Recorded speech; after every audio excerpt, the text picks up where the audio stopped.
Welcome back guys on my YouTube channel. Now in today's video I'm going to be explaining or breaking down what we call candlestick patterns.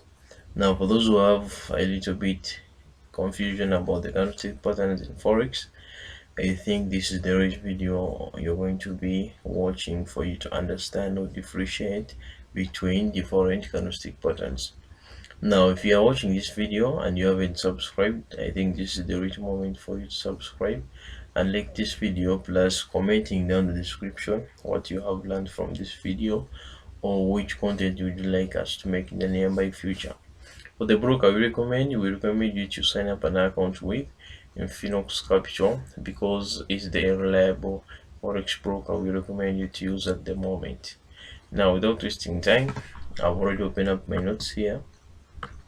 I'm going to be briefly breaking down all candlestick patterns. Now this is episode 1. We shall be uploading episode 2, episode 3 up to when we complete all the candlestick patterns. Now what I have on my list first is what we call doji. Now a doji, we have a large number of candlesticks in forex trading that you may go out there, waste your time by reading about them like I did. I myself took a lot of time to read about all the candlestick patterns, but even the candlestick patterns you find, there are those major candlestick patterns we take, I myself, which I use to perfect my trading, or which fits in my trading strategy. Here I'm going to show you only the ones that are recommended and used by a large number of forex traders, including myself.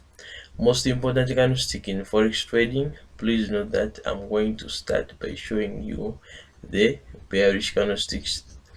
Therefore these are the candlesticks which have to check at resistance levels in order to take short positions in the market.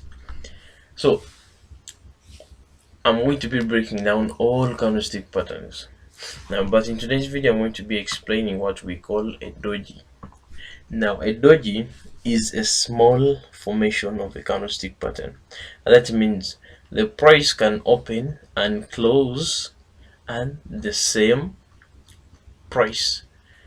You find, if you watch the video whereby I was explaining what we call a bar chart, now you'll find the opening price and the closing price and the highest and the lowest, they are all formed in one place. So that is what we call a doji. Now this is what we call a dragonfly doji. This is called a doji, and number 3, this is called a gravestone doji. So all these are candlesticks, but these candlesticks, they are differentiated from their bodies, the way they are formed. Now when you look at the gravestone, this is our opening price, this is our closing price, this is our lowest, and this is our highest. When you focus on this doji, we have our opening price, closing price, lowest, highest. When you focus on the dragonfly doji, this is our lowest, highest, opening price, closing price. But you have to differentiate between these 3 candlestick patterns. When you focus on the dragonfly doji, looks alike with the gravestone, only that the dragonfly doji is more considered to be so powerful when you find it on a support level, and this gravestone is more powerful when you find it on resistance level or also on the support level. So it depends where you find these candlestick patterns. Now for candlestick patterns to be confirmed, we must anticipate them on trendline bounce. Now we have what we call supply and demand, and we have what we call support and resistance. These are the levels where you must be spotting these candlestick patterns. Going ahead with our video, now I'm going to be breaking it down and explaining the dragonfly doji. Is considered as bullish depending on the location in which it forms, e.g. we cannot call it a bullish if it forms on at the middle of the market that is trending down, but we must find it at a support level. Now that's what I was trying to explain to you. If I try to open up my charts and I briefly explain this, excuse me.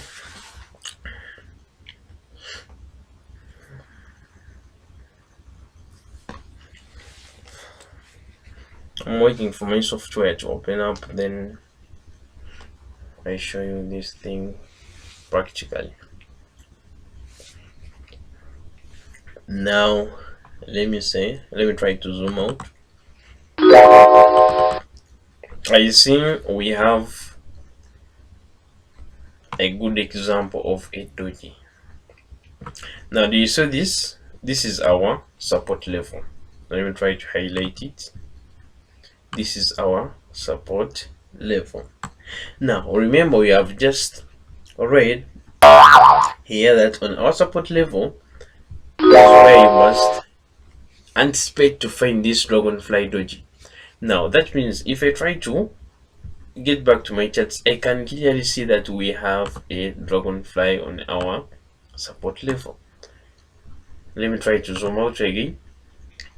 I think you can clearly see that we have a dragonfly on this level.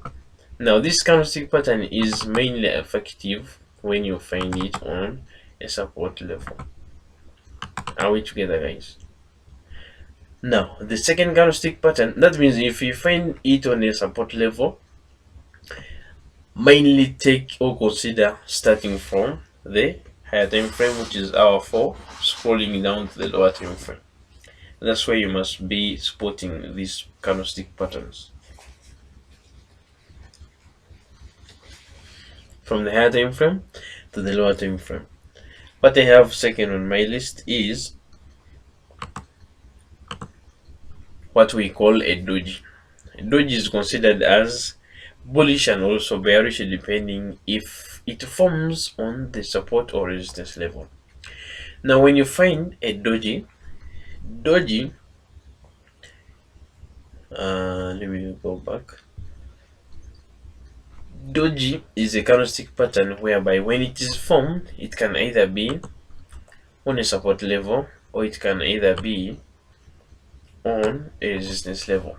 But doji candlesticks, they mainly, now like this doji itself, leave alone gravestone and dragonfly, but when you come along and see a doji, that means there is indecision in the market, whereby you find buyers and in the market they want to take control in the market, but also sellers, they would like to take control in the market. Now that indecision in the market, that's where the market forms what we call a doji candlestick pattern. Let me hope we were together. Now the last candlestick pattern on our list is the dragonfly. Dragonfly is considered bearish candlestick pattern. Therefore, when the market is trending up, find a resistance and gravestone doji appears, you must know that a reversal is about to happen.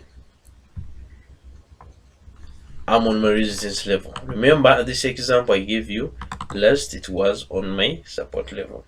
Now I am on my resistance level. Now this is our resistance level.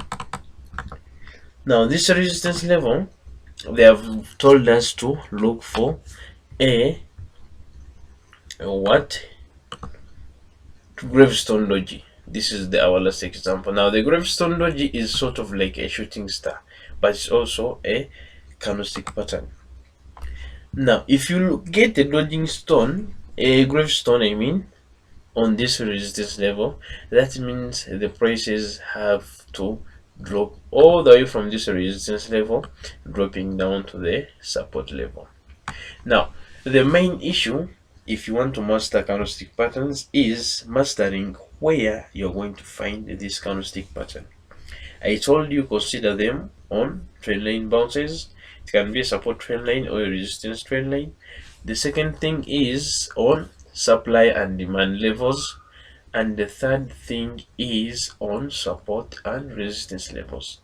In any market, it can be a crypto market, it can be a forex market, it can be a stock market.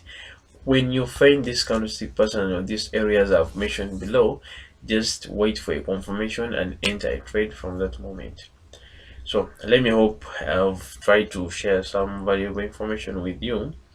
This is all we had for you today. For those who have made it to the end of this video, I think do subscribe and like this video, give it a thumbs up, because we have tried to make a lot of research for you to bring for you guys this content. And if you haven't subscribed to our channel, please do subscribe. We'd like you to be the first person to know when we upload a new video, and also signing up with our reliable forex broker, which is Infinix Capital, to start your trading journey.